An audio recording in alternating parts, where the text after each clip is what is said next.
Hi, what's happening, y'all? It's your boy Rico from StreetScores, and today we're here to talk about how some people are saying that the Washington Commanders not only have the best quarterback in the entire NFL, we got to, of course, dive into all of that and the exact quotes from the experts that are saying that, but also the best offensive coordinator in the NFL as well. We're going to dive into all of that. We also have some power rankings for the Commanders as well. A lot of people are really hype on us. I mean, like, top 2, top 3. We're going to dive into it, man. Experts love the 2025 Commanders. And a lot of this that we're going to talk about today, I found this before the schedule came out. And then some of this is after the schedule came out. And some people still feel the exact same. There's a reason we got all of these primetime games. But before we dive into everything, make sure you stiff on that like button, stiff on the subscription button, and stiff on the bell next to that subscription button so you get notification each and every time I release an informative and opinionated video just like this one. Make sure you stay tuned to all of the content. Make sure you pull up for all of the videos. I'm working on the film sessions for the rookie classes, all of that type of stuff. Without further ado, let's go and dive into this video right now, man. Let's get it. Adam.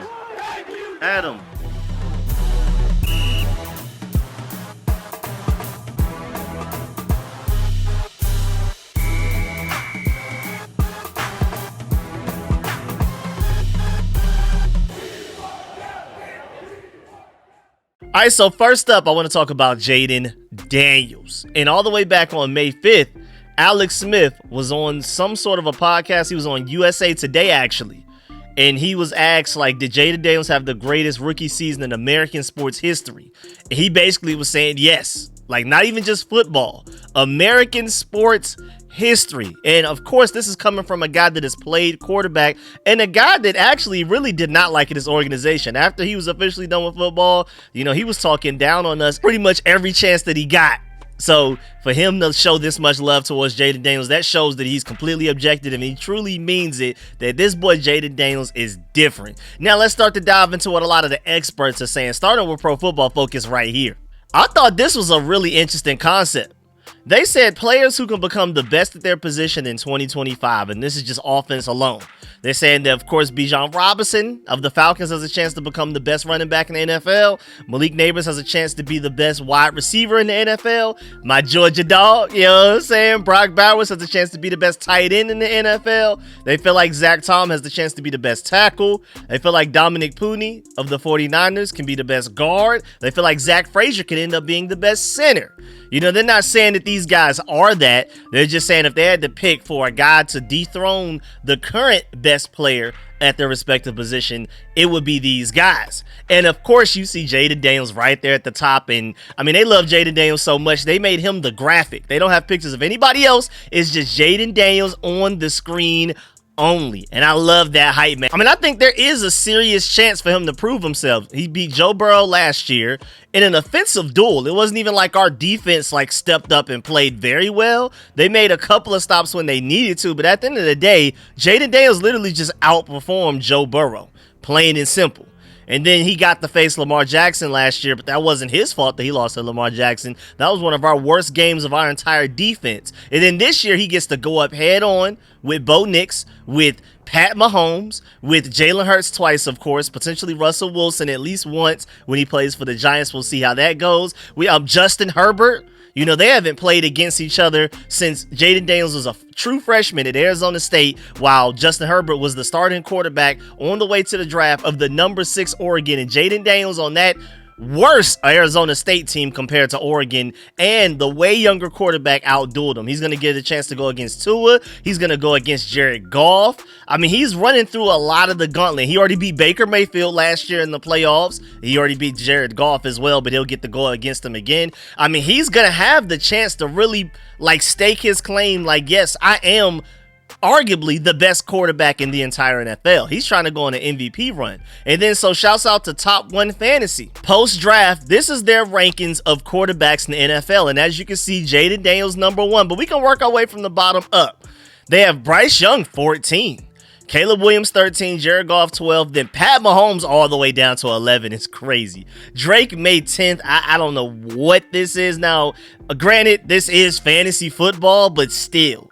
And then Justin Fields 9, JJ McCarthy 8th, Jalen Hurts 7th, Joe Burrow 6th, Bo Nix 5th, Josh Allen 4th, Then Baker Mayfield third, Lamar Jackson second, but they feel like Jaden Daniels is going to be the best fantasy quarterback in the entire NFL. Now, I don't know why they chose to put a graphic of Bo Nix, even though he's all the way down there at fifth instead of Jaden Daniels, but hey, man, at least they put him where they put him. And then moving on to CBS Sports, and this one is not fantasy football. This is purely Cody Benjamin of CBS Sports doing a power rankings of quarterbacks in the NFL. Just plain and simple. Talent, how well they'll play going into this season. Forget fantasy. We're talking about just pure quarterback rankings. And I guess we could do the top 10. He has Baker Mayfield 10th. Even though it's interesting, though, just to go a couple of down, he has, we'll start with Bo Nix at 15, actually, or Caleb Williams right behind him at 16. Then you go Dak Prescott at 14, CJ Stroud 13, Justin Herbert 12, Baker Mayfield 11, Brock Purdy, who just got a big paycheck at 10, Jared Goff at 9, 8 is Jordan Love, then Matthew Stafford, Georgia Dog at 7, Pat Mahomes is 6, Josh Allen at 5th, Lamar Jackson 4th, Joe Burrow 3rd, Jalen Hurts. Even as much as I rock with them, Eagles fans make it really hard to root for this guy, but I rock with Jalen Hurts. It's literally just Eagles fans, but still, I don't feel like he should be second.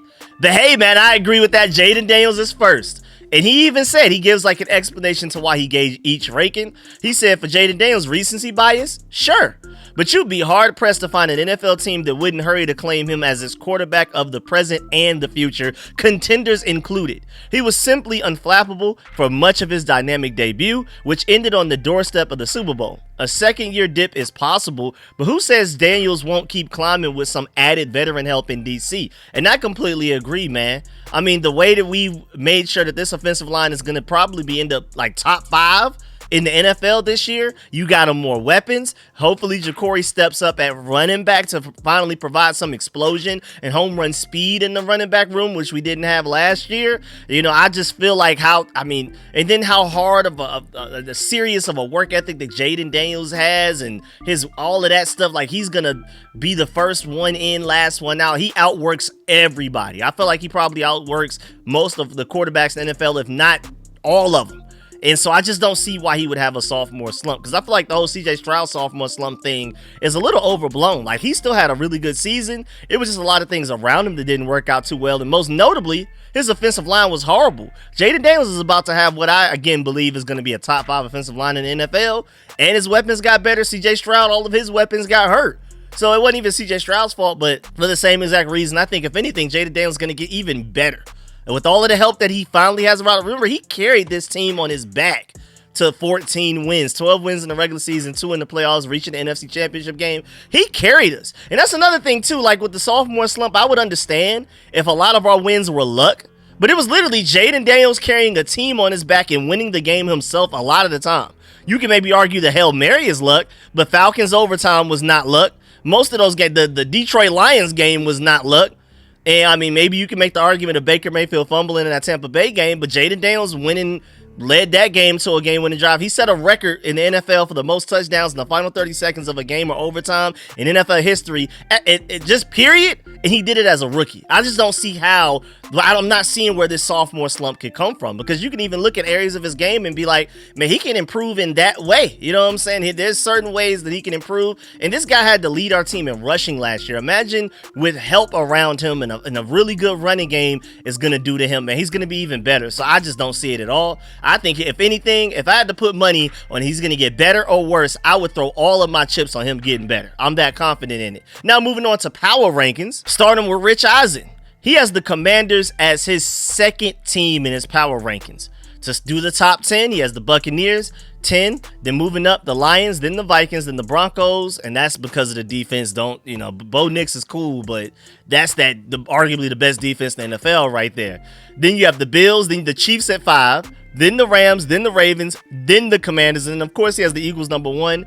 I mean, not only did they win the Super Bowl, but they dominated it, and they looked like the best team in the entire NFL for a lot of last season. So even though you could argue maybe they got a little worse with some of the coaches they lost, a lot of the players that they lost in free agency and things like that, and the fact that the Commanders clearly got way better than they were last year, maybe we closed that gap, and we're going to talk about that later, because Peter Schrager literally said that the Commanders have closed the gap on the Eagles, but I'm not going to go as far to say that we're literally the best team in the NFL already before we even go out there and play a single game.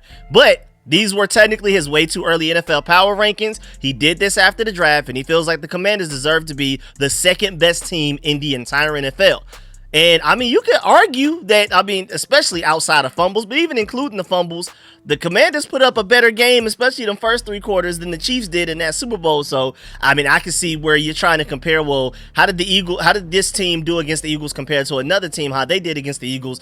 I can see why you would put the Commanders over the Chiefs because of that. Now, I think when you have Pat Mahomes in your team, it's never say never, but we'll see, man. The Commanders had an insane offseason. I'm working on that in another video as well, where a lot of people absolutely love what we did this entire offseason. But moving on to Bucky Brooks of Fox Sports, he did a power rankings as well. And as you can see on the screen right now, he has the Washington Commanders third, only behind, of course, the Eagles, but also the Buffalo Bills, which I'm never mad at. But we're in the same company as the Eagles, Bills, Chiefs, and Ravens. That's the top 5 in order, with, again, us in the middle at 3rd. And then you have the Chargers at 6th, Rams at 7th, Vikings at 8th, 9th is Detroit, and then 10th are the Green Bay Packers.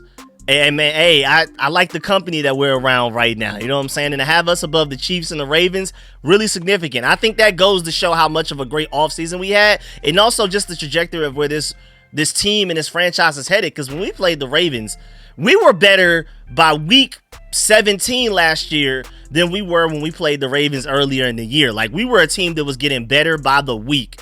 The Ravens, I mean, you can maybe argue that any team possibly have did that unless they had any severe injuries, but I don't think any team grew as quickly as we did and as rapidly as the Commanders going throughout the season. From what we were early in the season towards the end, I think if we would have rematched the Ravens, say, in the playoffs, I feel like we would have beat them. I think we just got that much better. So I know people are going to look at the record and be like, well, the Ravens beat them last year, but that was early in the season before we had any chemistry. And we had no run defense. And if anything, the one thing we've gained and improved on this offseason is run defense. So I'm excited, man. So I can see, again, and above the Kansas City Chiefs, because we did a better job against the same opponent, the Eagles, than the Chiefs did. So I see the arguments right there. Now moving on, shouts out the FanDuel of Sportsbook. They have their own power rankings as well. And this time they have us 6th. And I'm not mad at that either. Top 6 team in the NFL. I mean, who would have thought just a couple of years ago? Who would have ever thought that like this many people would be having us in the top 6, let alone even like the top 10, the top 6? So, of course, they have the Eagles number 1, then the Ravens, then the Bills, then the Chiefs, then the Lions, and then it's the Commanders. But that's cool, man. I mean, we just beat the Detroit Lions. Not only did we beat them, we whooped them in Detroit. They lost their entire, basically, coaching staff. I don't see how you would put the Detroit Lions over us necessarily, especially, I mean, quarterbacks are king. If you have the better quarterback, you're typically going to win the game. And Jaden Daniels is way better than Jared Goff already. I feel like we can all agree on that. So Detroit Lions above the Commanders is a little weird to me. But other than that, man, I'm cool with it. I would even potentially see why somebody would put the Rams over us more so than the Detroit Lions. But they're still really talented. Jahmyr Gibbs is different. Super different. They have a lot of talent there. We just got to see if that coaching staff can put it together, because Ben Johnson's gone now. He's the head coach of the Bears. Now, moving on, you have ESPN. They also have us ranked 6th. They said, and they pointed out, the most improved position, offensive line. Though other areas might be improved, the line has definitely gotten better. So they're saying that overall our team got better, but the offensive line was probably the thing that made the biggest jump from 2024 to 2025. And again, which is why I believe Jaden Daniels is going to have a ridiculous season this upcoming season and even surpass what he did as a rookie. Washington traded for 5-time Pro Bowl left tackle Laremy Tunsil and drafted tackle Josh Connolly Jr. in the 1st round. Adam Peters wasn't playing about that offensive line, man. Also signed Nate Herbig in free agency. People need to stop sleeping on that signing. Those moves allow it to move around 2024 3rd round pick Brandon Coleman, who started 15 games, including all 3 in the postseason. It's possible Coleman ends up at guard, giving Washington a talented front once right guard Samuel Cosmi returns from torn ACL. And Washington was dead set on protecting his greatest asset, quarterback Jaden Daniels, while also boosting the run game. Now moving on to NFL.com's Ed Home also had us ranked 6th. They said, I'll understand if you want to complain about the lack of edge rusher in this year's draft haul, but that just seemed to be the way the picks went. I really like the Commanders' overall approach, and let's not forget how few resources they entered the weekend with. 2 of their picks were spent to land Laremy Tunsil and Deebo Samuel. So if your draft graders aren't folding in that value, then please gently swat their wrist for me. Josh Connolly Jr. was okay value for me in round 1, but Trey Amos was strong value in the second, so that more than evened out the returns on those first 2 picks, even though I'm way higher on Josh Connolly than this Ed Home guy of NFL.com. I feel like he was still at 29, but y'all, let's see. Like, remember Mel Kiper, and it wasn't even just Mel Kiper. I saw a few different experts. I can't remember who said it, but I saw more than one person, several people, like a handful of people saying that Josh Connolly would be a top 10 pick next draft. Mel Kiper even went as far, separate from those other guys, different podcasts, different shows, different networks, saying that if Josh Connolly would have stayed one more year at Oregon and came out in the 2026 draft, he would have been a top 5 pick. So I'm really high on Josh Connolly. I think he's still at 29. Maybe you had to technically get him a year early, some people feel like, but to get him at 29 versus there's no way we're going to be able to get him at the top 5 pick next draft with as late as we're going to be picking. So I'm really happy to have him. Washington now has the next 3 months to figure out if there are ways of producing more pass rush talent. The Commanders are set up very well for the future, even if last year's Texans serve as a reminder that progress isn't always linear. But I feel like Adam Peters did a way better job, so we'll see. Then the Athletics Kendall, same thing, has us ranked 6th in their power rankings. Everything is about Jaden Daniels in Washington now. After trading for veteran offensive tackle Laramie Tunsil in March, the Commanders kicked off the draft by taking Connolly, Dane Brugler's number 4 offensive tackle.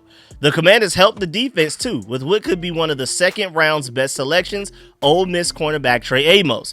Then CBS Sports' Prisco, same thing, 6th overall in the power rankings. They made a big move to trade up for left tackle Laramie Tunsil, which will upgrade their line. Then they used their first round pick to tackle Josh Connolly, and they needed to get better in front of Jaden Daniels, and they have. Then USA Today's Davis, 6th again. A team that did notably of a poor job of drafting prior to the arrival of general manager Adam Peters, boy, who you telling? And head coach Dan Quinn in 2024 now seems to be steadily building a strong foundation, yet shouldn't need to be overly reliant on this latest crop of rookies in 2025. I love that point too. I feel like we got way better with the guys we got in the draft, but our team is already set up to where we don't need those guys to ball out. Whatever they can contribute will be extra, and that's how rookie classes should be. You shouldn't necessarily need a guy to come in and bail you out and be dominant immediately. It'd be nice, but you should already handle all that from what you already did the previous year with building your team, drafting free agency, and then also the free agency before the draft, just like a month or 2 before. You need to make sure you go ahead and bring in some guys that at least can start, and that's what Adam Peters did, man. We make sure we go out there and get a bunch of guys that are at least solid starters and startable backups, to where we're not just an injury away from any position being hitting the panic button. Arguably, really, the only position right now that we're like one injury away from, like, man, what do we do, is probably only linebacker at this point. I still feel like we have a pass rush need. I would agree with that, but I think we're going to just be able to pass rush by committee. We'll see, though. I mean, first of all, like I've already said in several videos, I think our pass rush is naturally just going to be better, because with our run defense going from dead last year to what I feel like is honestly going to be a top 10 run defense in the NFL with the moves we made in free agency, I think we're going to be in far less 3rd and 2 situations and in far more 3rd and 10 and longer situations. We're going to be able to stop the run. We'll be in 3rd and 8 way more often than we're in 3rd and 1 like we were last year. So in 3rd down, you know, even if the quarterback chooses to throw the ball, we have to account for the run. And so now they're able to throw the ball against us because we're worried about them potentially running on 3rd and 1. Now, if we have teams in 3rd and long more often, our guys can just pin their ears back and go after the quarterback way more often. I think we're naturally just going to be better at getting after the quarterback just because of that alone. On top of the fact that we're going to be better in coverage, most notably with the addition of Trey Amos and with Marshawn Lattimore getting healthy. Then Fox Sports Hellman also has us ranked 6th. He said, I was so impressed by the value the Commanders found despite picking up the backup each round of the draft. I could be wrong, but I expect Josh Connolly and Trey Amos both to push for starting jobs immediately. I know they could use some pass rush help, but I think this team is in good shape to take a leap forward. We just went to the NFC Championship game, and you have Fox Sports saying that we're going to take a leap forward from that. Sounds like Super Bowl to me. Let's get it. Then Pro Football Network also has us ranked 6th, but they have like a whole essay attached to it, so I'm not going to read that. Same thing with Bleacher Report, an entire essay designated to it. So if you want to go read those, go check those out. You have Bleacher Report's Davenport that has us ranked 6th, along with Pro Football Network ranked 6th, but they have entire essays, so I'm not going to read those. Then you have The Score. They said General Manager Adam Peters made it a priority this offseason to shore up Jaden Daniels' protection. Traded for Laramie Tunsil and drafted Josh Connolly Jr. with a first-round pick. If Daniels can replicate his 2024 success, the Commanders are poised to compete with the Eagles for a division crown. We made it to the NFC Championship game without even getting the division crown. A lot of people are feeling like we have a chance to actually do better than what we did last year and win the NFC East and go all the way to the Super Bowl. Then Sharp Football Analysis has us ranked 7th, then Sports Illustrated has us ranked 10th, and then Sports Not has us ranked 10th as well. No, actually, my fault. Sports Illustrated has us ranked 9th. Sports Not, Johnson over there, has us ranked 10th. So just in general, I mean, if you had to do like an average, people pretty much feel like we're like a top 5 team. Most people have us ranked 6th, but then again, you have Rich Eisen having us 2nd, you have Bucky Brooks as 3rd, and then you have a couple of people that have us ranked 7th, 9th, and 10th. Everybody else has us ranked 6th. So we're somewhere around the range of like top 5, top 6 team in the NFL, and I'm loving it. But even moving on from that, like I briefly mentioned earlier, Peter Schrager, now of ESPN, was on NFL Live, and he said that he believes the Commanders closed the gap with the Eagles in the NFC. He said, quote, "I thought Jaden Daniels had the best rookie season we've ever seen from a quarterback in the NFL, and they got better this offseason." And that's a whole 1 minute and 25-second clip directly through at ESPN NFL on Twitter. If you want to go check that out, they posted it on May 13th. So if you want to watch the entire clip and see what he said, definitely go do that. I don't want to post that on in his video because, you know, YouTube doesn't play. I don't want to get a flashbang through my window and get arrested for trying to post other people's content, man. YouTube does not play. But either way, moving on, then you have Pro Football Focus staff writer Tampa Bay Trey. He gave us an A- for our offseason. Like, the overall grade that he gave us was an A- for everything we did in free agency, draft, trades, all of that type of stuff. He said no one was poached from the Commanders coaching staff after the team's hugely successful 2024 season. I think that is very applaud worthy. The fact that Dan Quinn and Adam Peters were able to keep basically the entire main core together. I mean, that's a huge applause in itself. Forget what we did in free agency, forget what we did in the draft, all great, but to keep that coaching staff together is an extremely underrated part of our offseason. They also made big splashes by trading for Laramie Tunsil, Deebo Samuel, and signing Dietrich Wise and Jonathan Jones for depth. I agree with all of those. I also like that the Commanders brought back veterans Zach Ertz and Bobby Wagner. Their draft class was small in number, but the Josh Connolly pick could be huge for the flexibility of their offensive line in the short and long term. The only things holding Washington back right now from a better grade with the team's overpay for Javon Kinlaw and lack of upgrades at edge rusher. Again, I'm going to convince y'all why. Javon Kinlaw, when he steps on that field, he's going to show you why we paid him that much money. I'm telling y'all right now, y'all are going to grow to love him. But Tampa Bay Trey, even before he put out that article on May 17th, back on May 9th, he had an entire 1 minute and 9-second video uploaded by Pro Football Focus themselves on Twitter, breaking down how the Commanders made all of the right moves to go all in with Jaden Daniels this season. So he's really optimistic about what we're going to do. And again, to go back to Tampa Bay Trey's, Trevor Sikkema's article on Pro Football Focus breaking down the offseason grades for every team in the NFL. Again, he gave us an A-. He gave the Cowboys a C+. He gave the Giants a B-, and he gave the Eagles a B. So again, he felt like we had the best offseason out of the entire NFC East, and by almost nearly an entire grade, with the second team being the Philadelphia Eagles with a B. If we would have had a straight up A, we would have been an entire grade over everybody else and better. And then also moving on, shouts out to John Fraschella Football on Twitter. He ranked all 32 offensive coordinators in the NFL. And man, that top 2 is beautiful to me. First of all, Ravens Todd Monken, that's my Georgia dog, man. We won 2 back-to-back championships with that, man. So I understand, man. The Ravens got them one, man. I was sick to see him leave Georgia. I'm still excited about Mike Bobo, especially Mike Bobo's recruiting is insane. A lot of people question his play calling, but you know, that's a whole nother discussion. You know what I'm saying? We're here for the Commanders. So I love number 2. The top 2 is perfect to me. I don't even care what happens after the top 2. Those are only 2 guys I'm attached to. So to see Todd Monken second, and then Cliff Kingsbury is number 1. And I feel like with the fact that, of course, since Ben Johnson now left for a head coaching job with the Bears, there's no argument. It is purely Cliff Kingsbury at the top. I feel like there's a gap. I feel like it's Cliff Kingsbury gap, then Todd Monken, then probably another gap, and then everybody else, whatever order you want to put them in. I think Cliff Kingsbury is the king of all offensive play callers in the entire NFL. Now, granted, of course, guys like Ben Johnson and Andy Reid, offensive-minded head coaches, do not count. These are purely offensive coordinators. I really want to emphasize that. But again, we have Cliff Kingsbury as number 1, the king of the mountain. Of course, I want to know if y'all agree with that in the comment section. And then lastly, before we get up out of here, shouts out to my boy Disco. Slightly off topic, but not necessarily, because we're talking about Super Bowl. We're talking about the power rankings where people feel like our quarterback, our offensive coordinator, and our overall team rank across the NFL in their respective categories. And we're trying to win a Super Bowl with those collections of things, right? Disco brought up a good point. Most teams that win the Super Bowl have the best of something in the NFL. Last year was the Eagles, best running back and defensive tackle in the NFL. Then the Chiefs had the best quarterback and tight end at one time in the NFL.